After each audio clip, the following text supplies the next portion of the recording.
Chris, let's move over to you. What's a kind of a large historical event? Again, personal, larger society, whatever. Yeah. So for whatever reason, I think I have quite a few that I could go to, from shuttle stuff, and I remembered. So the problem was too, I was a little rambunctious during some time, so I have to just play a disclaimer on some of my memory stuff. Throw the caveat in there. Yeah. But I was fighting out behind that. Yeah. I was at the chicken shack, and I saw the shuttle disaster as I got punched in the face. And then I heard Nirvana, and my world changed.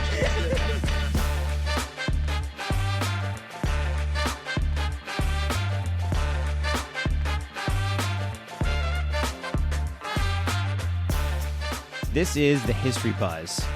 Welcome to the History Buzz, where we talk about history over a couple of drinks and let the conversation wander where it may. I am your host, Scott, here with my wife and historian, Jen. Hello. And today we are chatting with Naomi and Chris. Welcome to the History Buzz, guys. Hey. Hey, thanks for having us. So we know Naomi and Chris. We met you guys when we moved to Memphis, not too long after we moved to Memphis for the Navy in 2016 and change. Yeah. Chris, since you haven't had a chance to say anything quite yet, I'll let you start. Just kind of give us a snapshot of where you were raised, kind of maybe different places you've lived, if you've moved around, and what you're doing now. And then Naomi, if you want to jump in after that, we'll hear from you guys. So actually, it's probably fitting because I have a little bit to go before we even got to together, whatever. Right? So, yeah. So I'm a New Orleanian by birth, right? So I've been born in South Louisiana in New Orleans. And where both sides of my family are from. So we've got roots from both sides of the family in New Orleans. And even though we moved out of there when I was pretty young to Northeast Alabama, was where I was in the school system for. Okay. Northeast Alabama, we were in New Orleans constantly. As a kid, middle school and teenager, got to go around Europe a couple times. Oh, cool. So I got out that direction. And then after a little too rambunctious partying and not able to focus very much in school, I did make the jump to the Navy, which brought me. My idea in the Navy was whenever I got a chance to choose where I was going to go, I wanted to choose a place I'd never been. Okay, right? At least for an extended period of time. It started in Florida, but that was kind of a normal thing. But then I got to spend some time in Idaho, and then I got out to the Northwest in Washington. At naval base out there, and was there to finish my Navy up, and I stayed out there when I got out of the Navy. Yeah. So I on the map with the dots. I do pretty well. You do. No, you'd have plenty of pins on the map in our house. Yeah. So we've got two Southeastern guys that, in and out, when you have friends and family that you may not talk to or whatever for some time. I didn't even know. I'm stationed out in the Northwest. And as the family is talking and getting around, I'm finding out, wait a minute, I haven't talked to Eric in years.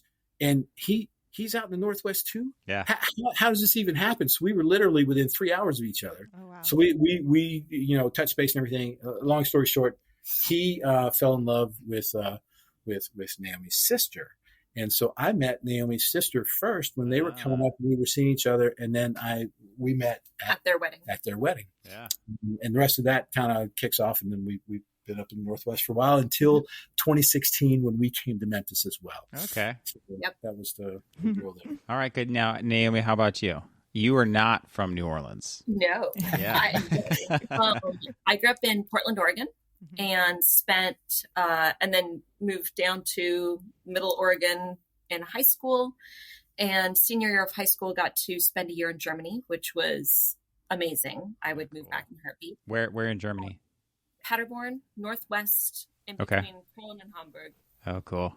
It's like literally the town known for Hochdeutsch, which is the High German that everybody teaches in textbooks. Yeah. But that was an amazing experience. And you became fluent in German. Yep. I knew no German, none. Lived there for 11 months and was fluent within 6 months. Wow. it was the immersion is the only way to learn a language, really, truly. Sure. But you're not as fluent now. I mean, it been, doesn't take. I won't very tell long. you how many years it's been. You can get back into it pretty quick. I can. Sure. But so then went home and then went to college and then met Chris and rest is history. Before we start kind of finishing our drinks and emptying our glasses as we continue to chat, I want to ask our listeners to kind of help us out real quick by leaving us a review on iTunes or sharing this episode, sharing the podcast with as many people as possible, because this, for podcasts, that really is the way that we grow. Now, you guys, we did something for the first time on the last episode that I wasn't sure how it would play out, and it actually worked really well. So we're gonna play a quick little word association game with you guys. I talked about this with Jen, and we think this will be good. So I want you guys. This is word association. I'm going to give you a word or a phrase, and I want you guys to just either give like one word, 2 words, a sentence if you have to. First thing that comes to mind. First thing that comes to mind. Okay, and we'll just kind of because Chris, you're on my screen, you're left. Right, Chris, you're going to go first, and then Naomi, and then we'll just kind of keep going that way. So when I say British invasion, what do you think? Iron Maiden. Iron Maiden. Naomi? Beatles. Okay. So when I say soul, there you go. When I say soul, what do you think? Soul Train. Oh, okay. Naomi?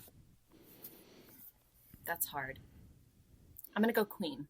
I'm going to go Queen on that one. Okay. Just for the actual soul of all the music. And I didn't say that properly because, but I can't go that high. Okay, when I say big hair, what do you think? Oh, big hair? Disco. Okay. Twisted Sister. All right, they're showing a little generational there. Okay, this is good. When I say grunge. Oh, that would definitely be. I can't even rattle off all of them, but sure. Nirvana. Soundgarden, Pearl Jam would be right there in the thing. That was. I got to Seattle in that time frame. And that was good. Okay, so I want you guys now. This is word association, but I also want you to finish this sentence. So, video killed the radio. Star. So, what does that make you think of? Oh my God, I saw that as a kid. I'm in my grandmother's basement the night that MTV is coming out being released. Really? And we were there with some other friends and stuff, and we literally are all like, oh, it's coming on. And this is on a TV with the dial that you change on the thing, no remote or anything. Yeah. And we literally, and this was during the time period that if the channel signs off, right? But this is MTV launch, and Video Killed the Radio Star by the Buggles is the first video that was played. Yeah. And, that was, I vividly remember, it was in BB's basement with that crazy carpet and the TV, little TV on a shelf between like 2 closets. How that is perfect because that's exactly what we were. Yeah, now you saw the transition, right? I started off with the 60s and kind of moved through the decades into the MTV era. And that's our question is what do you guys remember about MTV from your younger years? And Chris, you basically you kind of answered the first part of the question. So Naomi, I want you to go next because I can tell that Chris has a lot to say on this. Like, what do you remember about MTV? Naomi? Like, not even like when it came out, but just your first memory of MTV. I didn't have TV growing up. That's this guy right here. I didn't either. I didn't see MTV until I was probably a freshman in high school, which was 1996. I think I was a freshman in high school. I was at my friend's house. Yep. And she just had a TV in her room. Yep. Who does that, right? we didn't have, we had a little, old computer monitor that my parents would hooked a VCR up to. That's all we had. Yeah. And it was tiny. If you wanted to watch TV, it was very intentional, and you had to push the chair really close. But yeah, I remember her having it on, and it was just on with this music videos. And what's some of the first music videos you remember? Concept. Because I very clearly Green Day. I very clearly remember some of mine, but it's so just because I was a teenage boy. So yeah, you remember Green Day. That was also a time where it was like I would only see it if I was at a friend's house and we're hanging out talking. It wasn't thing that I had. It wasn't something that I would actually sit and watch. Our experience was a little different because, once the videos were out, right.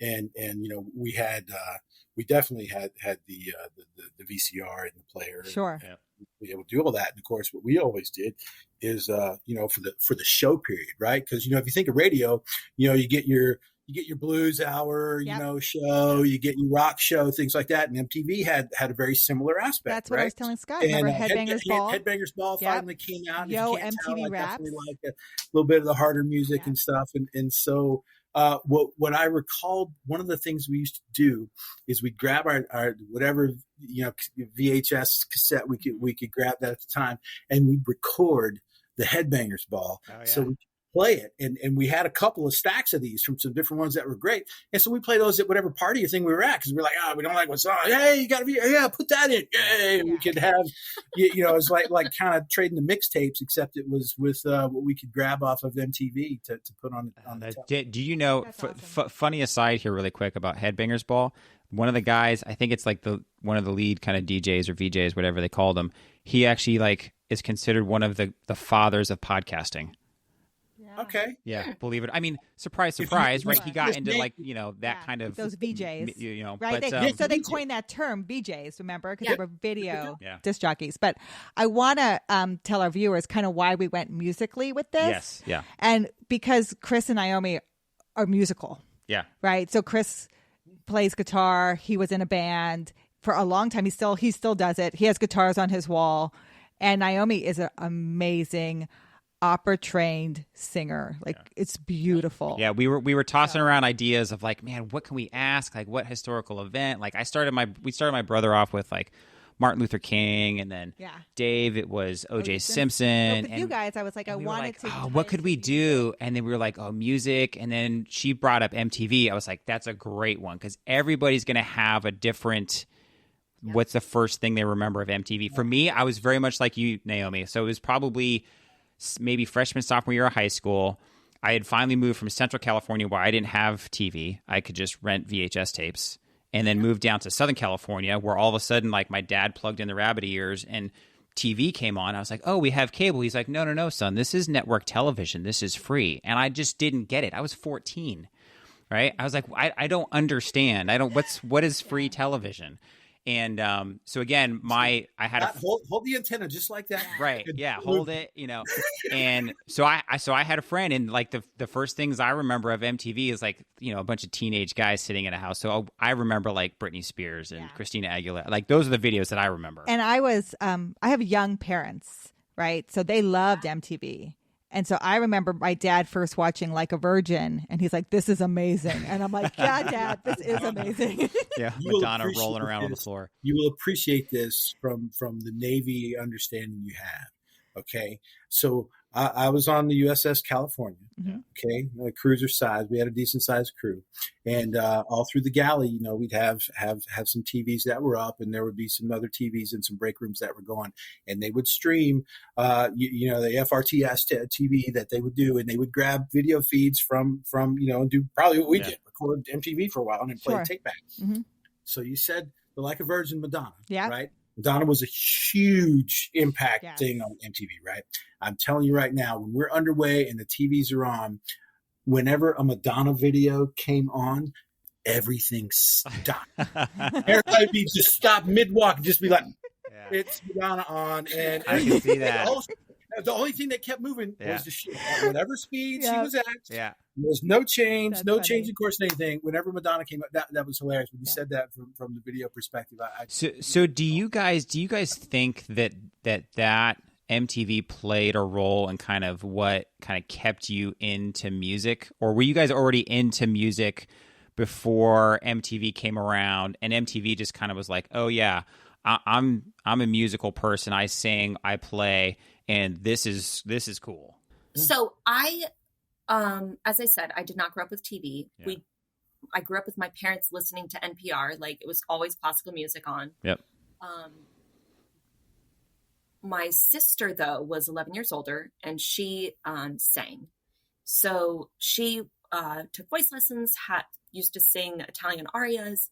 So as she was, 15, 16, I'm following her around as a toddler singing Italian arias. Yeah. Oh, wow. Okay.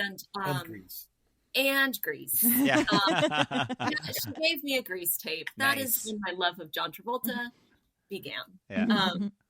But I mean, and then she gave me one of her old radios that was busted, and it only played the oldies stations. So I had this intense love of the Beatles because that's the only station I got. But my sister, who was my hero and my just like, oh my gosh, she was a goddess, 11 years older. She gave it to me. So it's like, I can only listen to this radio. Yeah. But then my mom played piano. My dad played banjo. Okay. So you were a super musical family.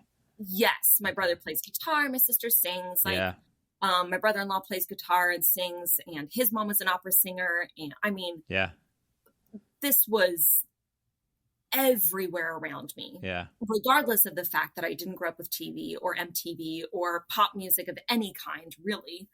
My parents would bring us to jazz bars and we'd listen to jazz and like the jamming jazz. And I remember one of the first concerts I went to at the Portland Zoo. They did zoo concerts outside in an amphitheater right near the elephants. But one of the first concerts I went to was Dixie Chicks back when it was like old school Dixie Chicks. Yeah. Yeah, like bluegrass. Yes. Mm-hmm. Thank heavens for Dale Evans had just come out. And that was my first concert. And that was like amazing. Cool. But they used to take us to operas. They used to take us to the symphony and the ballet. And but so I don't know that MTV had any impact on my life. Sure. As far as a musician. But that was a choice that my parents made. Sure. So, but I think it really definitely impacted Chris a lot. I mean, as being, Sean Spade's here, but I definitely, like I said, recall, even as a young kid seeing when MTV first came out, and it was pretty, it was, I don't want to say mind altering to the idea that, but I mean, it definitely hit in an impactful way as all of us are out there musically, getting in and all, whether it's angst and all the other stuff. I mean, what the video presentation of this did, for better or for worse, it related looks and visualization that went along with the music, right? I was just thinking the same thing. When you started to like your genre, whatever that was that you gravitated to, you would be like, that's what I'm supposed to look like when I like this music. And so you would kind of mimic some of that. So to the question,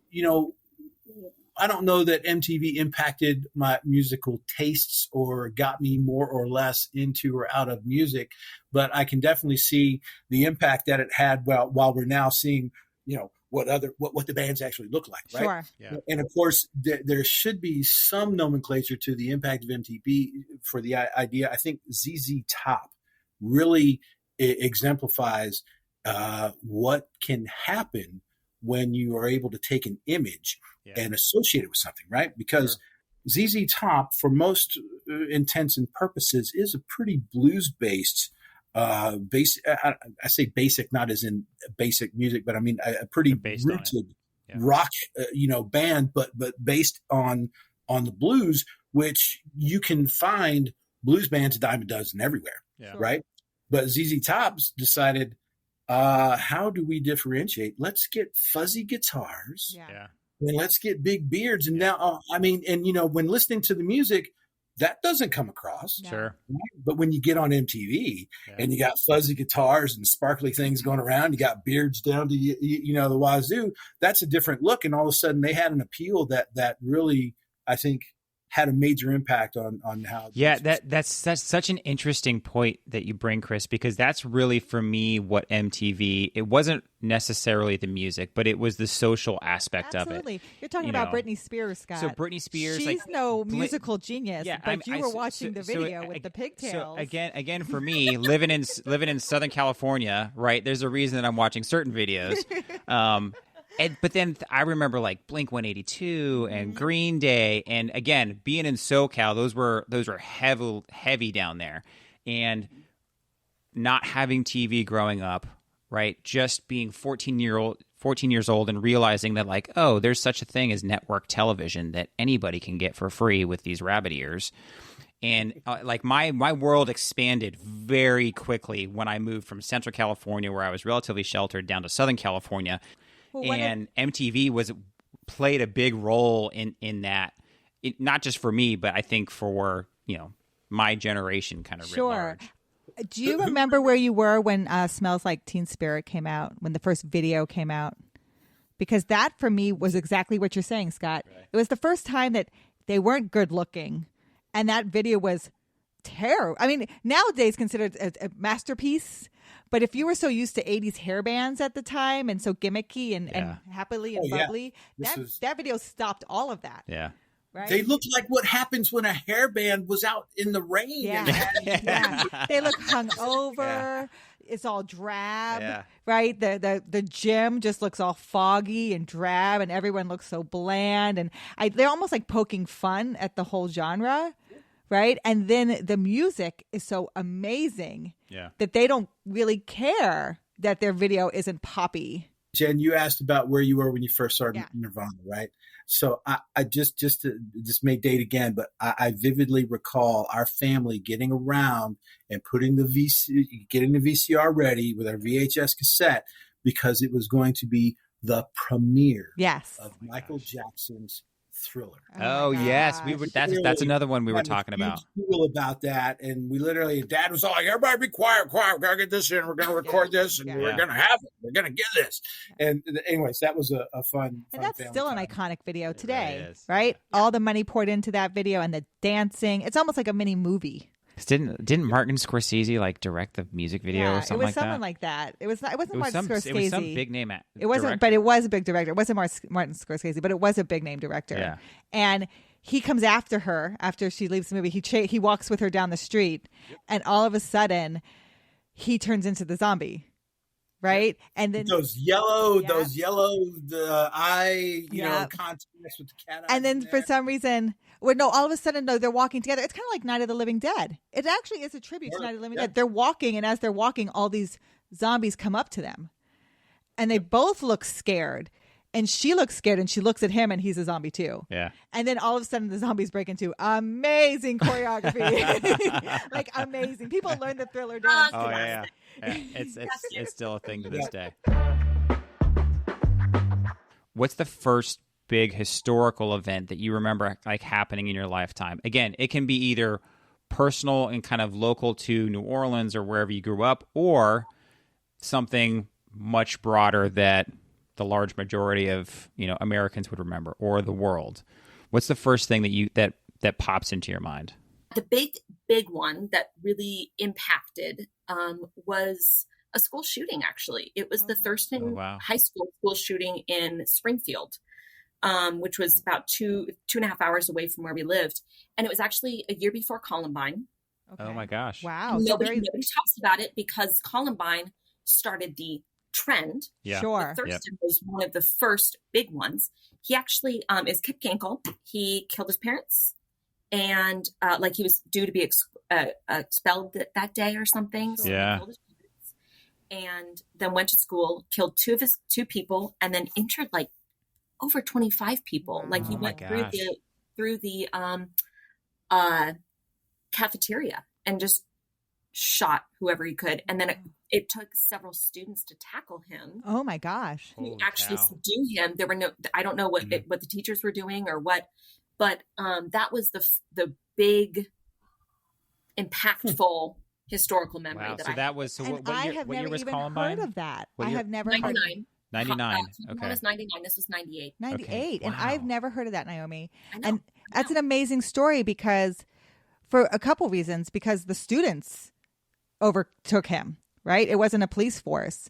Actually, that makes sense to me. One of the first students who actually overtook him was actually shot by him. Oh my god! And gosh. pushed through that at 16 or something like that. gosh. He wasn't even a senior. So was this I imagine this was pretty big regionally up where you were, all throughout probably Oregon and the Pacific Northwest. That was the thing. And actually in sophomore year, we moved down to the country. My parents, hippie parents, wanted a farm, organic farm, all that. We moved to the country. And I remember in high school, one of the boys that was at our school, he had actually been in the shooting. Oh, and we were directed that we couldn't have couldn't pop balloons. We had to really be very sensitive PTSD. to him. Yeah. Sure. Yeah, you were working. So Naomi, how did this how did this impact you? It was funny. I was trying to remember that.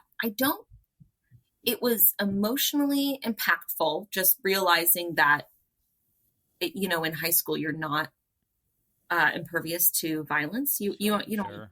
When you're young, you always think you're fine. You're invincible. Yeah, all that stuff happens somewhere else. Yeah, exactly. And then it's like, oh no, this literally happened in a place just like where I'm at. Yeah. And how old were you when this happened? Yeah, I think I was 8th or 9th grade. Okay. So you're definitely. But it's one of those that it really just kind of made me realize that it's not always somewhere else. Yeah. But it's interesting. I don't know that there were real changes made to school systems as far as safety was concerned until much, much, much later. Yeah. It's an interesting aspect there because growing up and being in high school in Northeast Alabama, it was interesting because we always had violence. There was always violence to a degree of someone not liking somebody, and there was always fisticuffs. Fisticuffs is where I'm getting, right? Yeah. School stuff, and you looked at somebody wrong, or somebody's had a bad day, and we always had fights, and somebody be like, "Oh man, if you were called out to be at the chicken shack after, period, man, it's get like your truck out to the park. So is going down and everybody's leaving school out. It's like, chicken shack. Don't pick me up today, Mom. I'm going to throw down. But it was always, and the point that I'm getting to with this is we always had the angst. But an interesting aspect, when I was in high school in Northeast Alabama, we have people that hunt, we have people that do stuff. Sure. In the school parking lot, at any given time of the day, there would be any number of pickup trucks that would have, a gun firearm rack. Yeah, gun rack. in the window, Yeah. Sure. visible. Yeah. Okay. At the school parking lot, driven to there by a 16-year-old. Yeah. Right? 17, 18-year-old in the parking lot. So what I'm saying is we had stuff on the school property. Yeah. And no one with all the angst and all this stuff and everybody trying to, toxic rooster up masculinity. and be all this Sure. badass and whatever. At no point ever was there any thought that anyone would grab that. So what I'm hearing is that you guys had access to those weapons readily and didn't use them because you're getting out your aggressions. You're having a way to get out your aggressions. You're having a way to, it might not be healthy. It's fisticuffs, yeah, right? But it's not might be healthy, Sure. but you have a way to do it. You're fighting. Well, it wasn't condoned by the school for anything. Where Naomi grew up, I bet it was a lot more peaceful. I bet, did you have people fighting in your high school? Did you have people meeting up to fight? Behind things at the chicken shack. Yeah, exactly. So no one's working out that angst until it gets to such a crescendo. Yes. Yeah. Right? Yeah. Yes. That's interesting. Because we did. We had fights all the time. Yeah. No, it's awesome, but it's very, very different. Yeah. And there is no way for males to get out their aggression because that's not acceptable socially. Yeah. You are supposed to be soft and genteel and not have those types of feelings. Sure. So it ends up bubbling over and you end up killing your parents and going to school. Yeah. So I guess that's a lesson is you need to be in a place where you need to know how to do the throat walk up to it. No, it used to be in a place where you can exercise those things within parameters. Right. I mean, so it's funny because even today, right, we had a couple of the boys' friends over. And they're knocking around being super loud upstairs. And Jen's like, can you go up and check on that? And I look at Jen. I was like, Jen, like they're young boys. They're going to be loud. They're going to be rambunctious. It's going to be a huge mess. Just and we may have holes in the walls. Right. As long as there's no breaking sound with a silence afterwards or there's no screaming, just let them be. Right. Just every now and then you kind of have to let some of that just play out. So now, Chris, let's move over to you. What's a kind of a large historical event? Again, personal, larger society, whatever. So for whatever reason, I think I have quite a few that I could go to from shuttle stuff, and I remembered. So the problem was too, I was a little rambunctious during some time. So I have to just play a disclaimer on some of my memory stuff. Throw the caveat in there. Yeah. But I was fighting out behind that. I was at the chicken shack, and I saw the shuttle disaster as I got punched in the face. And then I heard Nirvana, and my world changed. From a world stage, I do remember Tiananmen Square catching my eye. Wow. Oh wow! And that one was an interesting one, and that like I say, for whatever reason, that one just seemed to me as someone who during the time period in the 80s and 90s is just someone who hears news and that doesn't really latch on to much. I mean, my focus is on so many different things. Yeah. That one to me, I remembered as just a point of interest. Yeah. As in like, I'm hearing this and I'm going to stop for another 30 seconds and listen to this a little bit more because it felt, it felt like something the world should know about. Yeah. Yeah. I mean, and it is, you say that, and large majority of folks will at least have said like, oh yeah, I've heard of that before. That was a big deal. And they don't know. And if they look at Wikipedia, they still won't know it, just like a protest happened. Right. But this happens in 89. So how old are you? I was graduating high school. Okay. So that's when you're first starting to see things on a world stage. You were 4. I love it. Right, I was 7. So you're first starting to see things on a world stage.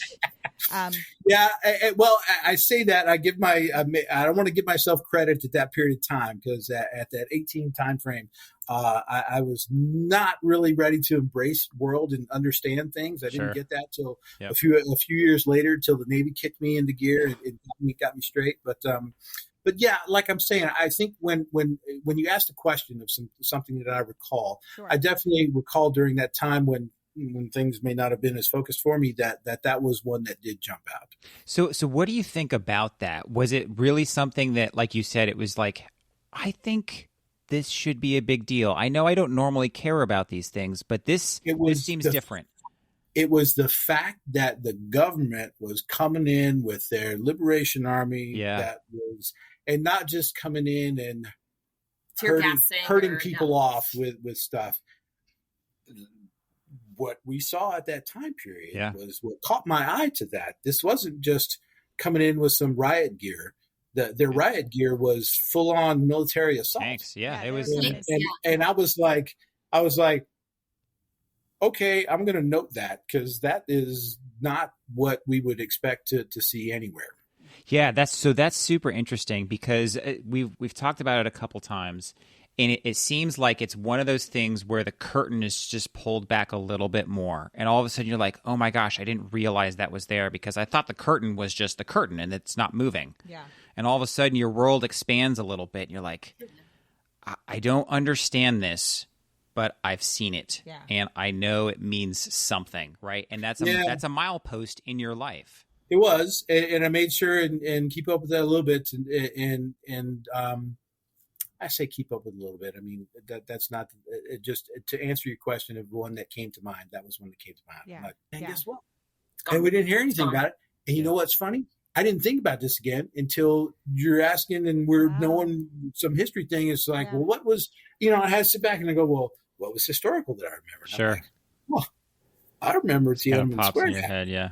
And honestly, but there was a guy who was not from China, who was from America or British ambassador that and had some cable linked or whatever, and that was 10,000. It was not. Yeah, and that's probably why the news got out in the first place. Yeah, sure. Because honestly, who's to say that? I mean, now I'm going to flag myself on this podcast. China's listening, but who's to say that doesn't happen today? Sorry, China. You wouldn't know. The media doesn't. Their media is not like our media. Right. We wouldn't be aware of it unless there was some kind of international person there to make. It would be interesting about that. I bet you that Tiananmen Square, I'm going to say it again, it will not trend. No matter how many people do this, it will not trend. You're like looking around for microphones in your house. Yeah.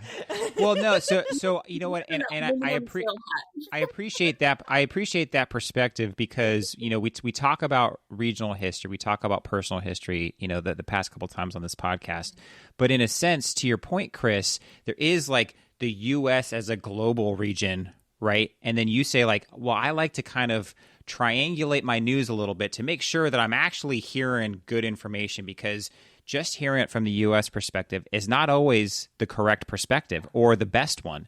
You can hear it from the BBC, from other news media outlets around the globe, and then really get the better picture for events that are as big as that. And I think that's a great transition into kind of what we're going to ask for our third question here. Let's talk a little bit more, like go back to kind of the regional part of what we were talking about. So you guys both having grown up in different parts of the country, you know, you're living in Tennessee now in Memphis. What's something like regional that either when you lived in the Portland area or in New Orleans and then you moved to the South or you moved to the North, you either got up there and you learned something about that region that you were just like, I had no clue, right? I'm from New Orleans and I moved up to the Pacific Northwest and I had no clue of X, Y, and Z, or vice versa. You know, Naomi, I'll pass it on to you. When you moved down south, when you moved out here, you know, what's something that kind of stood out to you? So, you know, in the Northwest, it was all, especially in Portland area, it was all about Lewis and Clark and Sacagawea. Oh, sure. Oregon Trail. I mean, there's a whole huge museum where the buildings have these big hoops and they look like the covered wagons that would go across the country. I mean, it's all about Lewis and Clark and Sacagawea.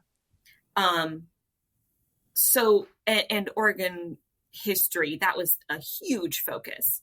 When I came down here, the civil rights movement just has blown me away. I really, and it's funny because growing up in the Northwest, it's very PC. And everybody thinks that, oh, we're so tolerant. But really the problem is it's just very white. There's no other way to say that. Sure. There's not many, we have a very high Asian population because that's where the closest port. Yeah, you just don't, there's not a huge diverse demographic up there. Absolutely.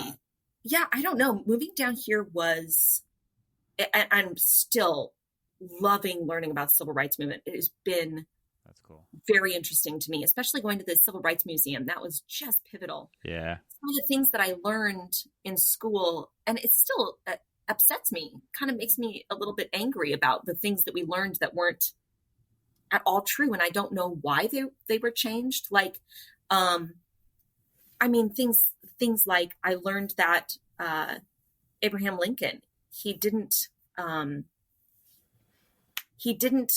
have the whole idea of freeing slaves because he just really loved people and he was a super cool guy that we learned. Yeah. Like he was just really nice. Jen taught me about the reality of that. Mm-hmm. And I was shocked. I was like, well, it doesn't make the story worse to learn that it was a strategic military move. Yeah.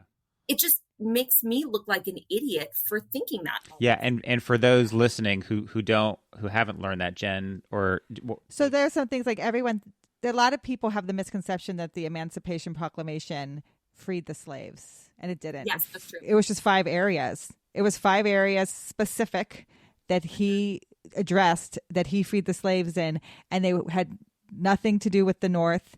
They were 5 areas that were actually overtaken by the Confederacy. And he said that to try to get the enslaved to rally against the Confederacy there. It was all strategic. So it was less about human rights and more about... right? It did. 100%. There was good there. Justify the means. Definitely. It was good, and it starts the motions, right? It starts to pave the way. Yes. But these things get broadened to think that he emancipated the enslaved, the Emancipation Proclamation. You're like, well, that's not what it was. And when you ask people, well, do you know the areas or do you know that it was limited? Most people have no idea about that. I don't know. Just being down here has really been pretty amazing to learn about people's plight and to learn about lynching, because I really didn't understand what that was. And I would say to your point, Naomi, and I think what you're describing is you feel closer to it. You feel closer to that. You feel closer to that history because you're living. One, it's more there, right? It happened there, so that happens kind of, I think, wherever you move. But when you learn about it, you're like, again, your eyes are just kind of continually opened, even as an adult, and you're like, oh my gosh, you're learning about that. And it was probably completely different for Chris. Yeah, totally. Yeah, oh, totally. I've got the biggest probably, Scott, the question from a vice versa perspective. So as a Southerner, going to live in the Northwest, and I'm like, what are these people fighting about? What is this argument about? I'm like, none of this makes sense to me because we're bike lanes from New Orleans to North Alabama, Portland, of course. As a kid growing up in the rural schools and being down in the city and everything, we were immersed in the diversity. Yes. Between, I guess, two main of the races, right? Sure. Between that and everything, but immersed completely and totally. And part of it was I recall, like I said, we'd have fights in high school and everything. And I remember we even got to some where it started to feel like it was getting pretty heavy, like it was going to be like race type stuff. Yeah. And as those things started to unfold, it was interesting because it became clear that we were all united. We didn't like assholes. And so when it was pretty funny because it started, and you get this stuff and we're going to back up. All right, well, this guy is going to fight this guy. And then we all have to team up. This guy's got his team and this guy's got his team, right? Now I'm picturing West Side Story. And yeah. To start the slow snap. The Jets and the Sharks.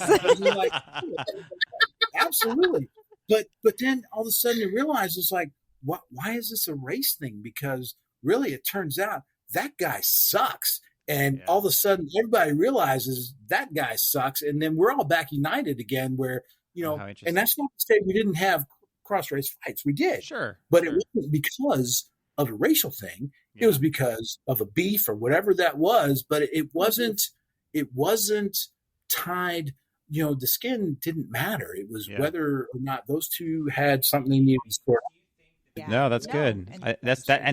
And honestly, and that's why I've appreciated you guys coming on because, I say this almost every single podcast and to people I talk about. I am not a history fan by nature. I am married to a history nut and a historian, and we do lots of history stuff together because that's history go. Yeah. So I've grown into a lot of this stuff, but now what I'm more curious and why I'm really enjoying these podcasts is learning about our friends and family and kind of what you guys have learned, because to me that's the interesting piece is the big kind of huge picture of like, how do we all learn this differently? Yeah. How did we all see this event? When is the first time we all heard about MTV or what have you?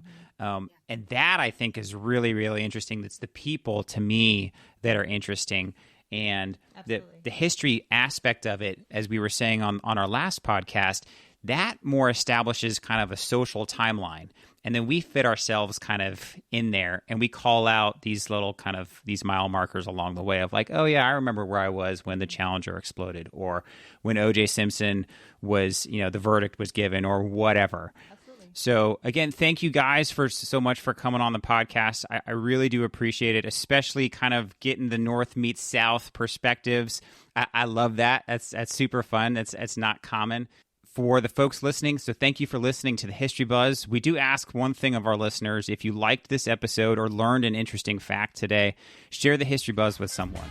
That's the best way to help us grow, and we appreciate your help with that. And if you want to reach out to us, you can find me on Twitter. I'm at The History Buzz, or via email at thehistorybuzz@gmail.com. That's thehistorybuzz@gmail.com. And until next time, my friends, Prost. Prost.